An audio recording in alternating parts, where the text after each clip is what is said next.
ഇന്ന് ഇപ്പോൾ ഗ്രൗണ്ടിനകത്ത് car ഓടിച്ചുകൊണ്ടിരിക്കുന്നത് mister അനന്തകൃഷ്ണനാണ്. അനന്തകൃഷ്ണൻ്റെ 4ാമത്തെ ക്ലാസ്സാണ്. അപ്പോൾ അനന്തകൃഷ്ണൻ ഇന്ന് നമ്മൾ ഗിയർ തുടങ്ങി അനന്തകൃഷ്ണൻ ആക്സിലേറ്റർ വിത്ത് ക്ലച്ച് കൺട്രോളിൽ നമ്മളെ പ്രത്യേക ട്രാക്കിനകത്തൂടെ ഈ പഠിപ്പിച്ചു തന്ന സ്റ്റോപ്പ് മിസ്റ്റർ അനന്തകൃഷ്ണൻ, ഇവിടെ നിന്ന് പോകേണ്ടത് റൈറ്റാണ്, റിവേഴ്സ് ഗിയർ. അപ്പോൾ ഇവിടെ നമ്മൾ നിർദ്ദിഷ്ട ട്രാക്കുകൾക്കകത്തൂടെയാണ് വണ്ടി ഓടിക്കേണ്ടത്. അപ്പോൾ അനന്തകൃഷ്ണൻ റൂട്ട് മാറിപ്പോയി. അപ്പോൾ അതുകൊണ്ട് അനന്തകൃഷ്ണൻ റീഡയറക്റ്റ് ചെയ്യണം. അപ്പോൾ കണ്ട ക്ലച്ച് കൺട്രോൾ കറക്റ്റാണ്. അപ്പോൾ 4ാമത്തെ ദിവസം അനന്തകൃഷ്ണൻ്റെ വണ്ടി മൂവ് ചെയ്യുന്നത് വളരെ കറക്റ്റാണ്. ക്ലച്ചിൻ്റെ കറക്റ്റ് ഹാഫ് ക്ലച്ചിലാണ് അനന്തകൃഷ്ണൻ ക്ലച്ച് കൺട്രോൾ ചെയ്യുന്നത്. അപ്പോൾ ഈ ഒരു ക്ലച്ച് കൺട്രോൾ കിട്ടാൻ വേണ്ടിയാണ് ഗ്രൗണ്ടിനകത്തെ ക്ലാസ്സുകളിന് ഇത്രയും പ്രാധാന്യം കൊടുക്കുന്നത്. കുറച്ചുകൂടെ ബാക്കിലോട്ട് പോയിട്ട് മതി. Stop, first gear. ഓക്കെ, അപ്പോൾ ഇവിടെ ഫുള്ള് റൈറ്റ് തിരിച്ചാലേ തിരിഞ്ഞ് വരുള്ളൂ. ഫുള്ള് റൈറ്റ് തിരിക്കൂ, ഫുള്ള് തിരിച്ചോ മുഴുവൻ. Very good. പോകുന്ന വഴി നോക്കൂ, ലെഫ്റ്റ് സൈഡിലെ കമ്പിയിൽ തട്ടുമോ നോക്കിയേ കൊണ്ടുവരാവൂ. സ്പീഡ് മാക്സിമം കൺട്രോൾ ചെയ്യണം. വരട്ടെ, വെരി ഗുഡ്. റൈറ്റ് സൈഡിൽ തട്ടുമോ? ഇല്ല. ഓക്കെ, അപ്പോൾ സൈഡ് മിററിലൂടെ നോക്കണം. ലെഫ്റ്റ് സൈഡിൽ തട്ടുമോ നോക്കൂ? ഇല്ല. ഓക്കെ, ശ്രദ്ധിക്കണം, സ്പീഡ് കൂടുന്നു. അപ്പോൾ 4ാമത്തെ ദിവസത്തെ ക്ലാസ്സിൽ മിസ്റ്റർ അനന്തകൃഷ്ണൻ അടിപൊളിയായിട്ട് വണ്ടി ഓടിക്കുകയാണ്. ഇവിടെ നമുക്ക് ബോഡി ലെവലാവുമ്പോൾ 2 റൗണ്ട് റിട്ടേൺ ആണ്, ഇപ്പോഴല്ല. ബോഡി ലെവലാവും. Yes, return. വെരി ഗുഡ്, മിടുക്കാൻ. പക്ഷേ കൈ മലർത്തി പിടിക്കരുത് കേട്ടോ അനന്തകൃഷ്ണൻ, ശ്രദ്ധിക്കണം. ഓക്കെ, അല്പോടെ ലെഫ്റ്റ്, വണ്ടിയെ ലെവൽ ചെയ്യൂ. സ്റ്റിയറിംഗ് ലെവലാവട്ടെ, ഞാൻ പറഞ്ഞിട്ട് തിരിച്ചാൽ മതി. ലെവൽ, റിട്ടേൺ മതി. ഇനി ലെഫ്റ്റ്. സ്പീഡ് കൂടരുത്, ക്ലച്ച് കൺട്രോൾ ചെയ്യൂ. ഉറുമ്പിൻ്റെ വേഗതയിലേ വരാവൂ. അപ്പോൾ ക്ലച്ച് ചിലപ്പോഴൊക്കെ ക്ലച്ച് കൺട്രോൾ കൈവിട്ട് പോയി, എന്നാലും ആളത് തിരിച്ച് പിടിച്ചു. അത്രയും തിരിക്കരുത്. റിട്ടേൺ. റൈറ്റ് സൈഡ് ചേർന്ന് ഇടത്തോട്ടുള്ള വളവുകൾ വലതുവശം ചേർന്നേ തിരിക്കാവൂ. കൊണ്ടുവരൂ. ഒന്നുകൂടെ ശ്രദ്ധിക്കൂ, സ്പീഡ് ഒന്നുകൂടെ കൺട്രോൾ ചെയ്യൂ. വരട്ടെ, നിൽക്കാതെ വരട്ടെ. കറക്റ്റായിട്ട് കൊണ്ടുപോകുന്നുണ്ട്. അപ്പോൾ കുറച്ചൊക്കെ ചിലപ്പോൾ കൈവിട്ട് പോയാലും അത് അവർക്ക് അവിടെ അവർക്കൊരു സെൻസ് അവിടെ വർക്ക് ചെയ്യണം. അവിടെ സ്പീഡ് കൂടിപ്പോയി എന്ന് തോന്നി ആ ഒരു തോന്നൽ വന്നു കഴിഞ്ഞാൽ അടുത്ത പ്രാവശ്യം അത് കറക്റ്റ് ചെയ്തോളൂ. ചില കുട്ടികൾക്ക് അങ്ങനെ സ്പീഡ് കൂടുമ്പോഴും സ്പീഡ് കൂടിപ്പോയി അവിടെ അപകട സാധ്യത ഉണ്ടായിരുന്നു എന്നുള്ള ആ ഒരു തിരിച്ചറിവ് അവർക്ക് വരില്ല. ആ തിരിച്ചറിവ് വരാത്ത കുട്ടികൾക്കാണ് തനിച്ച് നമുക്ക് വണ്ടി എടുത്ത് കൊടുക്കാൻ ബുദ്ധിമുട്ട് തോന്നുന്നത്. എടുത്തോ, പോട്ട്, നേരെ സ്പീഡ് പോട്ട്, ഫ്രണ്ടിലോട്ട് പോട്ട്. അപ്പോൾ ഇവിടെ ഇറക്കം തുടങ്ങുമ്പോൾ ക്ലച്ച് ചവിട്ടി ബ്രേക്ക് ചെയ്താണ് കൊണ്ടുപോകേണ്ടത്. വണ്ടി ട്രാക്കിനകത്തൂടെ ലെവലായിട്ട് പോകണം, ചരിഞ്ഞു പോകരുത്. അതുപോലെ സ്റ്റിയറിങ്ങിൽ കൈകൾ തെറ്റായിട്ട് തിരിക്കരുത്. ക്ലച്ച് ചവിട്ടി അല്പോടെ ലെഫ്റ്റ്, വണ്ടിയെ ലെവലാക്കി കൊണ്ടുപോകൂ. ലെവൽ, അല്പോടെ ലെഫ്റ്റ്. സൈഡ് മിറർ, ലാസ്റ്റ് കമ്പി കഴിഞ്ഞിട്ടാണ് ലെഫ്റ്റ്, ശ്രദ്ധിക്കണം. അപ്പോൾ ആളിവിടെ തനിച്ച് അവിടെ വണ്ടി ഇറക്കാൻ പോകണം. ഇത്തിരി ക്രിട്ടിക്കലായിട്ടുള്ള ഒരു ഏരിയയാണ്. അപ്പോൾ അവിടെ കറക്റ്റായി ഇറക്കാൻ തുടങ്ങുമ്പോൾ ക്ലച്ച് ചവിട്ടി ബ്രേക്ക് ചെയ്തില്ലെങ്കിൽ വണ്ടിക്ക് അവിടെ അപകട സാധ്യതയുണ്ട്. പക്ഷേ ആൾ ഓക്കെയാണ് എന്നുള്ള വിശ്വാസത്തിൻ്റെ പുറത്താണ് നമ്മൾ ആളിനെ കൊണ്ട് അങ്ങനെ ചെയ്യിപ്പിക്കുന്നത്. അപ്പോൾ ഇവിടെ ബോഡി ലെവലാവുമ്പം ആൾ കറക്റ്റ് 2 റൗണ്ട് ഒപ്പം തിരിക്കും. നോക്കിക്കണം. വരട്ടെ, പയ്യെ വണ്ടി മൂവ് ചെയ്യട്ടെ. Very good. നിൽക്കാതെ പോട്ട്. 1 റൗണ്ടിലൂടെ തിരിക്കൂ. Very good. ഇനി ക്ലച്ച് ചവിട്ടി ബ്രേക്ക് ചെയ്ത് പയ്യെ ഇറക്കണേ. ബ്രേക്ക്. എന്നിട്ട് ഇവിടെ നിന്ന് റൈറ്റാണ് കേട്ടോ. സ്ലോ. ബ്രേക്ക് ചെയ്യൂ. ഇറക്കം കഴിഞ്ഞിട്ട് റൈറ്റ്. പയ്യെ ബ്രേക്ക് ലൂസ് ചെയ്യൂ. ഫുള്ള് റൈറ്റ് തിരിഞ്ഞിട്ട് വീണ്ടും ഇപ്പോൾ ചെയ്തതുപോലെ പോയി കറങ്ങി തിരിച്ച് വരൂ. പോട്ട്.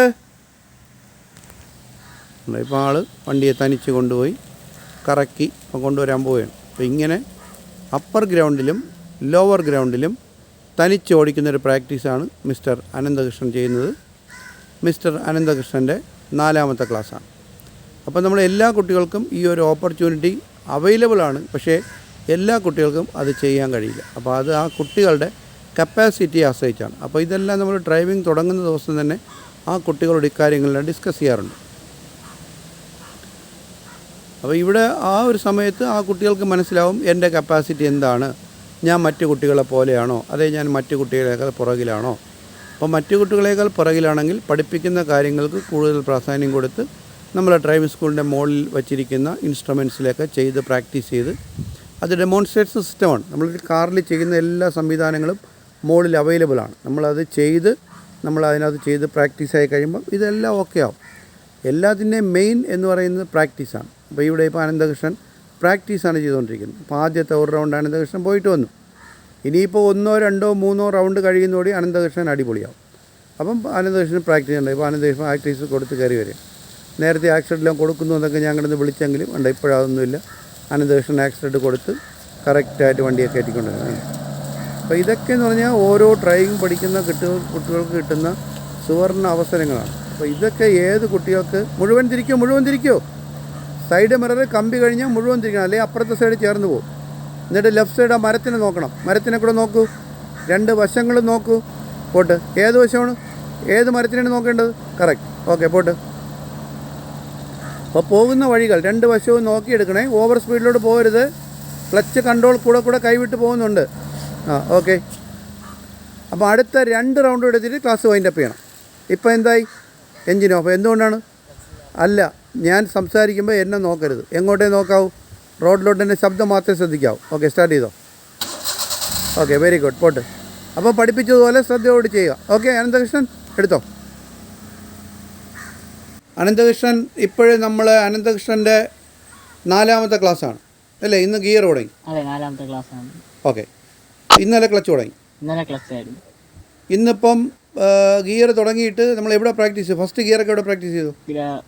മോളിൽ തിയറി ക്ലാസ്സിന് ശേഷം അവിടെ ഡെമോ ഉണ്ടായിരുന്നു. ഡെമോയിൽ പഠിച്ച് അതിന് ശേഷമാണ് വണ്ടി തന്നത്.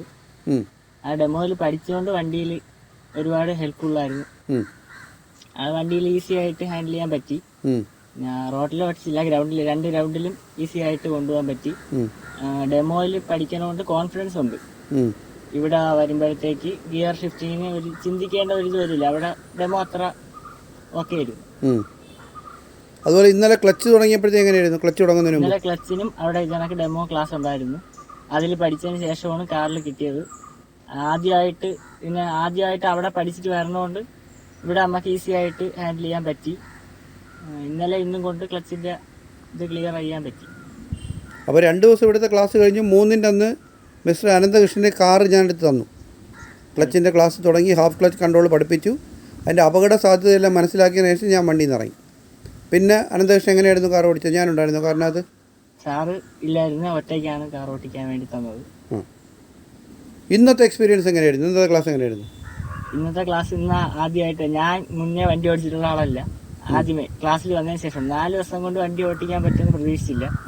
ഇന്ന് 4 ദിവസം കൊണ്ട് ഇന്നായി 2 റൗണ്ടിൽ ഒറ്റയ്ക്കാണ് ഓടിച്ചത് കാർ. ശരി. പേടിയുണ്ടായിരുന്നോ? പേടി ഇന്നലെ കുറച്ചുണ്ടായിരുന്നു. ഇന്നലെ ക്ലച്ചിൽ തുടങ്ങിയ ശേഷം ഉണ്ടായിരുന്നു. ഇന്ന് കുഴപ്പമില്ലായിരുന്നു. ആ തെങ്ങിൻ്റെ ഇവിടെ നമ്മൾ ആക്സിലേറ്റർ കൊടുത്താൽ ഇവിടെ നമ്മൾ കയറ്റാനുള്ളൂ. ഇവിടെ നമ്മൾ കയറ്റുമ്പോൾ ആക്സിലേറ്റർ കൊടുത്ത് കയറ്റണം. അതുപോലെ ഇറങ്ങുമ്പോൾ ക്ലച്ച് ചവിട്ടി ബ്രേക്ക് ചെയ്ത് ഇറങ്ങുക. അതൊരു സൂപ്പർ എക്സ്പീരിയൻസ് ആണ്. എന്നിട്ട് അവിടെ പ്രത്യേകിച്ച് ട്രാക്കുണ്ട്, അതിനകത്തൂടെ തന്നെ പോകണം. കാരണം കമ്പി അടിച്ചിട്ടുണ്ട്, മരമുണ്ട്, അതിൻ്റെ ഇടയിൽ കൂടെ പോകണം. ആ ഒരു കാൽക്കുലേഷനെ കുറിച്ചൊക്കെ പറഞ്ഞാൽ എങ്ങനെ ഉണ്ടായിരുന്നതൊക്കെ? കാൽക്കുലേഷൻ സാറ് ആദ്യം പറഞ്ഞ് എന്താണൊക്കെ തന്നെ ചെയ്ത് അപ്പോൾ ഓക്കെയാണ്. ഇത് ഇവിടുത്തെ ട്രാക്കിൽ ഓട്ടിക്കുമ്പോഴത്തേക്ക് എല്ലാ തരത്തിലുള്ള ട്രെയിനും കിട്ടുന്നുണ്ട്. കയറ്റമുണ്ട്, തിരിവുണ്ട്, ഇറക്കമുണ്ട്. നല്ല എക്സ്പീരിയൻസ് ആയിരുന്നു. ശരി, മൊത്തത്തിൽ അനന്തകൃഷ്ണൻ ഹാപ്പിയാണ്? ഹാപ്പിയാണ്. Okay, thank you mister Ananthakrishnan. Okay.